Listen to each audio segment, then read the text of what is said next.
ఈ సమయం ముందు ఇక్కడ తిమోతికి రాసిన 2వ పత్రికలో పౌలు చెప్తున్నాడు, ఆ విశ్వాసం మొదట నీ హవ్వ అయిన లోయలోను నీ తల్లి అయిన యూనికేలో నివసించెను. చూడండి, ఈ సమయం ముందు ఒక మాట చెప్పాలి. మా తల్లిగారు మా కోసం ఆవిడ తెర వెనకాల దేవుని స్తోత్రం దేవుని పరిచర్య ఆమె చేశారు. ఎందుకనంటే దేవుని స్తోత్రం మేము ఉపవాసాలుగా మేము ప్రార్థనలకి పరిగెడతా ఉన్నప్పుడు ఆమె మాకు సహకరించింది. దేవుని స్తోత్రం.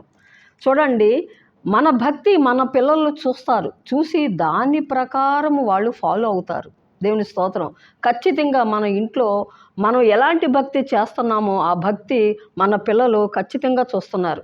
అందుకని ఇక్కడ పౌలు చెప్తున్నాడు, మొదట నీ అవ్వ అయిన లోయలోను నీ తల్లి అయిన యూనికేలోను వసించాను. చూడండి, నాకు చెప్పడానికి ఒక మాట ఏంటంటే, మా అమ్మగారు ఆ తర్వాత వాళ్ళ అమ్మగారు, ఆ తర్వాత వాళ్ళ అమ్మగారు భక్తి చేశారండి. ఆ భక్తి వారసత్వం 4 తరాలుగా దేవుడు మమ్మల్ని ఏం చేశాడంటే నడిపించి 4వ తరంలోకి దేవుడు మమ్మల్ని సేవలోకి తీసుకొచ్చాడు.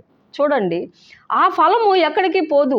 మా అమ్మగారు చేసినటువంటి ఆ పితరులు ఈ 3-4 తరాల నుంచి వస్తున్నటువంటి ఆ భక్తి ఫలం తండ్రి ఆ తరమంతా కూడా ఈ 4 తరాల నుంచి కూడా వాళ్ళు ఆ ఫలం పొందుతున్నారు.